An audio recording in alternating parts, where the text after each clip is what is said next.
Para a gente iniciar esta pregação, esta palavra que Deus tem para nós nessa noite, eu quero começar dizendo que quando a gente fala de Pentecostes, quando a gente fala do Espírito Santo, a gente muitas vezes só se prende à manifestação extraordinária e externa dele. Tudo aquilo que ele pode fazer de sobrenatural, os seus dons, os seus milagres, os seus sinais. Mas eu quero no início desta pregação dizer para você que a ação principal do Espírito Santo, ela não está relacionada ao sobrenatural que a gente pode ver e tocar. Porque o maior milagre, a maior dádiva que o Espírito Santo pode realizar, não é necessariamente aquilo que a gente pode ver com os olhos e tocar com as mãos. A maior ação do Espírito Santo, e é a que ele deseja fazer na minha e na sua vida nessa noite, é a graça da renovação de vida. Quem está me acompanhando, repita comigo: renovação de vida. Por isso eu convido você a pegar a palavra lá em Tito, capítulo 2, versículo 11 ao 14. A palavra diz o seguinte: manifestou-se com efeito a graça de Deus, fonte de salvação para todos os homens.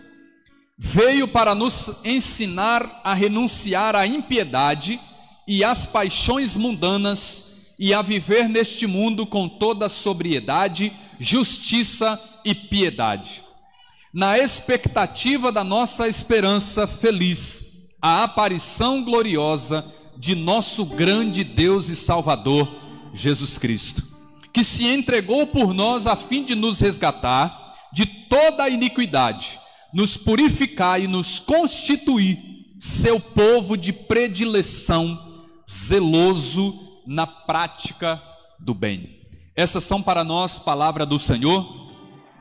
Graças a Deus. Irmãos e irmãs, só para a gente situar rapidamente, essa é mais uma das várias cartas que nós temos do apóstolo Paulo. E aqui, assim como a Timóteo, ele se dirige a um filho na fé seu. E ele nessa carta, ele dá várias orientações a esse filho na fé, a esse discípulo do seu ministério. Ele dá várias orientações para que ele pudesse estar formando e organizando comunidades, porque o início da igreja, muitas comunidades estavam sendo fundadas. E então o apóstolo Paulo diz que esse texto que nós acabamos de ler, entre muitas orientações, esse texto é uma das orientações que o apóstolo Paulo dá a Tito, para que ele pudesse formar, pregar, ensinar aquelas comunidades que estavam sendo formadas. Por isso que o versículo 15 diz: eis o que deve ensinar. Mas o que nós temos aqui para que a gente possa aprofundar melhor? Nós estamos aqui celebrando Pentecostes, e nós precisamos lembrar de uma coisa, meu irmão, minha irmã, que quando aqui o versículo 11 diz: manifestou-se com efeito a graça de Deus, nós precisamos entender que a dádiva, o presente do Espírito Santo, ele é parte do pacote da graça de Deus para cada um de nós. A gente fala sobre os dons do Espírito Santo, sim ou não? Mas o Espírito Santo, ele é o dom por excelência, e ele é o dom de Deus para cada um de nós, nesse tempo da graça que nós vivemos. E então o primeiro tópico que eu quero aqui trabalhar com vocês é a respeito do que está nesse versículo 11, que manifestou-se a graça, fonte de salvação para todos os homens. O Espírito Santo é parte desta manifestação da graça. Por quê, meu irmão, minha irmã? Porque a salvação, ela veio até nós por meio de Cristo, mas é o Espírito Santo quem aplica a salvação na minha e na sua vida. Então precisou se revelar, se manifestar a graça, o Espírito Santo, para que nós pudéssemos nos salvar. Por quê? Porque nenhum de nós é capaz de se auto-salvar. Nenhum de nós, por mais que nos esforcemos, por mais que queiramos, por mais que desejemos, nenhum de nós é capaz de, por si só, sem a graça, sem o Espírito Santo, conseguir ser bom e tanto também fazer o bem. Somente com a graça, somente com o Espírito Santo eu e você podemos abraçar a salvação, desejar as coisas do alto. Nós somente pelo Espírito desejamos oração, desejamos santidade, amamos a igreja, amamos os sacramentos. Somente pelo Espírito Santo nós adentramos ao mistério de Cristo. E é por isso que o Espírito Santo ele vem sobre os apóstolos em Pentecostes como vento. Repita comigo, vento. Por que essa palavra tem que ser enfatizada? Porque no original a palavra vento ali, ela significa respiração. E respiração, fôlego, nos lembra o que? Gênesis. Quando Deus ele forma o homem e sopra sobre o homem o fôlego da vida para que ele pudesse viver. Em Pentecostes, o que está acontecendo? Um novo fôlego de vida está descendo sobre a igreja. Não mais porque o homem está como um boneco inanimado, apenas sem vida, mas porque agora a humanidade, mesmo viva, como nós estamos aqui, ela precisa de vida na alma. Porque o fato de a gente andar, o fato de a gente conversar, não necessariamente diante de Deus significa viver. Porque viver para Deus é muito mais do que você está me vendo, do que você está aí respirando. Viver para Deus é, em primeiro lugar, você está na graça dEle.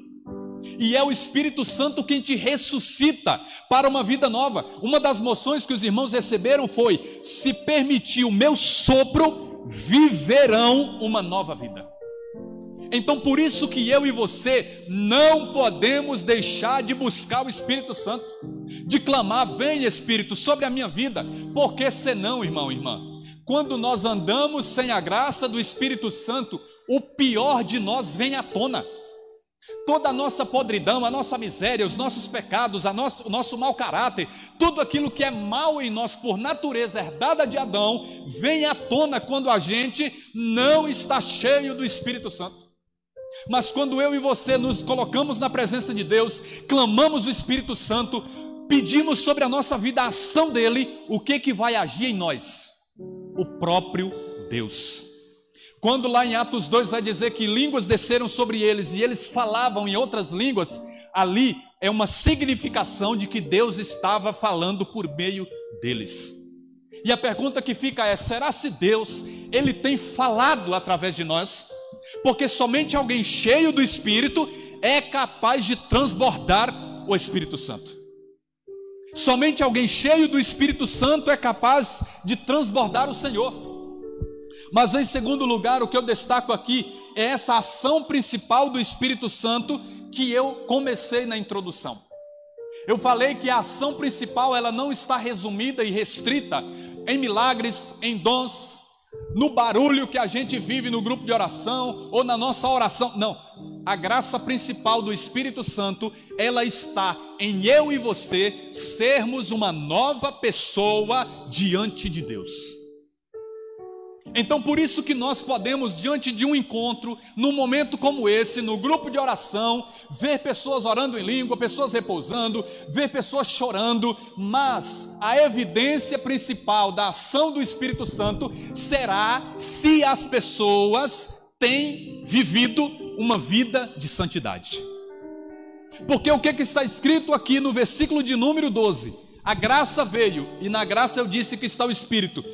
Veio para nos ensinar a renunciar à impiedade e às paixões mundanas e a viver neste mundo com toda sobriedade, justiça e piedade. Para que a graça de Deus veio? Para nos ensinar a renunciar à iniquidade, o pecado, as paixões mundanas, a paixão da carne. Essa é a maior graça do Espírito Santo em nossa vida. E veja bem que está escrito: veio para nos ensinar. Quando o Espírito Santo ele é derramado sobre a minha e a sua vida, nós recebemos aqui dentro alguém que vai nos instruir em como a gente deve andar. Uma das moções também que foi recebida pelos irmãos foi exatamente: permita que eu conduza os teus passos. Porque quando você pede o Espírito, quando você está cheio do Espírito Santo, quem vai ser agora aquele que te guia, não é mais a sua carne, a sua ira, a sua intemperança, não é mais as suas paixões carnais. Quem vai guiar a sua vida vai ser o Espírito Santo. Em cada decisão, em cada detalhe da sua vida, em cada área, em cada momento, será o Espírito Santo que vai ser uma voz aqui dentro do seu coração, que vai te direcionar onde é que você deve andar. Quando você estiver afastando, o incômodo interior vai acontecer no seu coração, de modo que você vai saber, não é a vontade de Deus. Então, por mais que haja a necessidade de estar alguém à frente pregando, como eu estou aqui agora para vocês, e sempre vai haver a necessidade disso, de ter a pregação da palavra, você e eu não podemos ignorar o maior pregador, que é o Espírito Santo de Deus. É Ele quem dentro do nosso coração nos guia. Jeremias 31:34 vai dizer, falando sobre o tempo que nós estamos vivendo, que é o tempo do Espírito: não vai haver necessidade que um instrua o outro dizendo, conhece-te ao Senhor, porque grandes e pequenos todos conhecerão o Senhor sem exceção. Quando todos recebem o Espírito Santo, há dentro de cada um uma força que faz com que a pessoa entenda qual é a vontade de Deus. Sabe, muitas vezes a gente manda uma pergunta até mesmo para um padre, para uma pessoa que a gente considera que tem bastante conhecimento, lá na internet a gente fala, isso é pecado? E no fundo você sabe que é pecado, porque o Espírito Santo já te incomodou que é pecado. Então é preciso a gente deixar que a voz de Deus aqui dentro, ela fale conosco, porque aqui está escrito, a graça veio para nos ensinar. 1 João 2,27 vai dizer, vocês têm a unção dos santos, e esta unção vos ensina todas as coisas. Jesus em João 16,13 ele vai dizer, quando o Espírito vier, e é preciso que eu vá para que ele venha, ele vos ensinará toda a verdade. Então, meu irmão, quando eu e você clamamos o Espírito, quando nós vivemos no Espírito Santo, a verdade de Deus ela é implantada no nosso coração. Enquanto o povo do Antigo Testamento tinha a lei nas pedras, e eles olhavam lá, primeiro mandamento, amar a Deus acima de todas as coisas, segundo mandamento, terceiro mandamento, enquanto eles tinham a lei lá na pedra, o apóstolo Paulo vai dizer, o Novo Testamento vai afirmar, que agora nós temos a lei gravada no coração. Significa que dentro de nós há um impulso pelas coisas de Deus, por querer a vontade de Deus. Então todas as vezes que você se sente atraído a vir à igreja, você se sente atraído a rezar, a buscar, a clamar, você está sendo direcionado pelo Espírito Santo. E não permita que isso possa se perder em você. Não abafe a voz de Deus no seu coração. Mas outra coisa bonita é que o Espírito Santo, ele age de dentro para fora. Aqui vai dizer, ele vos ensina todas as coisas. Por que eu digo que ele age de dentro para fora? Porque aqui nós temos nesse versículo algo lindo, vai dizer assim, veio para nos ensinar a renunciar à impiedade e às paixões mundanas. Mundana significa de tudo que nos rodeia nessa terra, nesse mundo que está sujeito ao pecado. Mas olha só depois, e a viver neste mundo. Como assim? O que eu quero dizer com isso? Que o Espírito Santo, ele nos ajuda a renunciar às paixões e tudo aquilo que é pecaminoso do mundo e nos ajuda a viver nesse mundo. Significa que o Espírito Santo, obviamente, não nos tira do mundo, ele tira o mundo de nós.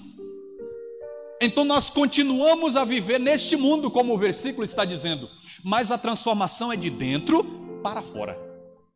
E então a transformação de dentro para fora, ela vai acontecer em você e vai transbordar de você. Então você vai estar no mesmo lugar, na mesma família, no mesmo bairro, na mesma escola, no mesmo trabalho, mas você não é a mesma pessoa, porque o Espírito Santo age de dentro de você para fora. Jesus disse assim, olha, aquele que vier a mim beberá da água da vida, e esta água ela jorrará de dentro do seu interior até a vida eterna. Até lá nós seremos esses que transbordam a graça de Deus. Então é lindo a gente identificar aqui que nós estamos no mundo, mas porque estamos no Espírito, nós estamos na graça de Deus. E essa graça transborda. E finalizando, aqui no versículo 14 diz assim, Jesus se entregou por nós, a fim de nos resgatar de toda iniquidade, nos purificar e nos conduzir, nos constituir seu povo de predileção, zeloso na prática do bem. Meu irmão e minha irmã, Jesus, ele por meio da sua morte que nós vemos na cruz, ele nos resgatou. O que é resgatar? Comprar de volta. E porque ele nos comprou de volta, ele agora tem a cada um de nós como propriedade. Mas ele não só nos tem como propriedade, mas ele nos purificou. E ele tem a cada um de nós como parte de um povo especial. E esse povo especial, ele é zeloso na prática do bem. Significa que nós estamos nesse mundo, mas diante de Deus, nós somos um povo em especial diante dele. Então, quando o Espírito Santo vem sobre a minha e a sua vida, ele nos diferencia do mundo. Ele nos faz ser um povo dentro de um outro povo, que é esse mundo. E aqueles que são de Deus, que foram resgatados, purificados e constituídos o povo dele, esses manifestam a graça de Deus no mundo. Então eu quero que você reflita agora, com sinceridade, ao o mundo olhar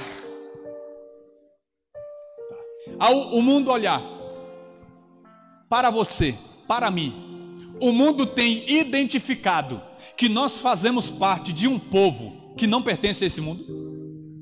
Ou ao o mundo olhar para nós, ele tem visto pessoas comuns como qualquer outra pessoa?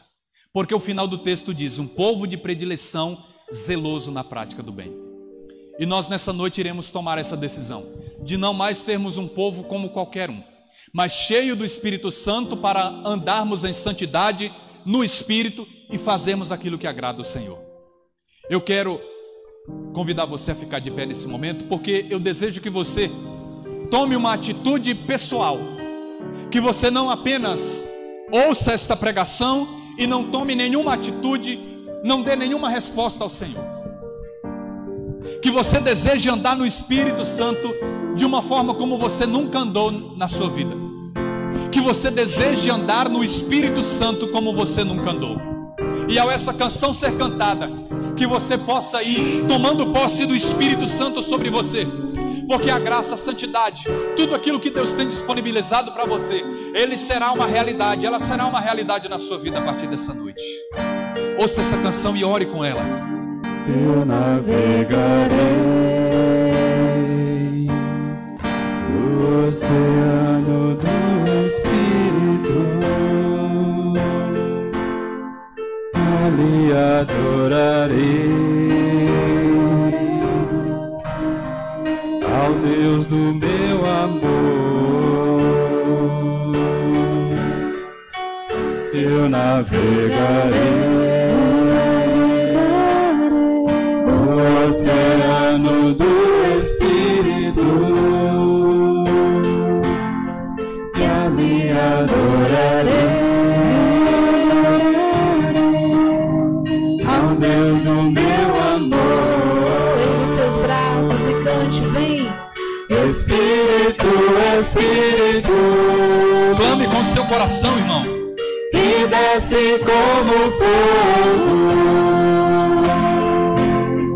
vem como em Pentecoste, Atualiza, Senhor. Atualiza e Pentecostes. enche-me de novo. Espírito Santo, Espírito, Espírito, Não se despece, clame com o seu coração. desce como fogo, vem como em Pentecoste,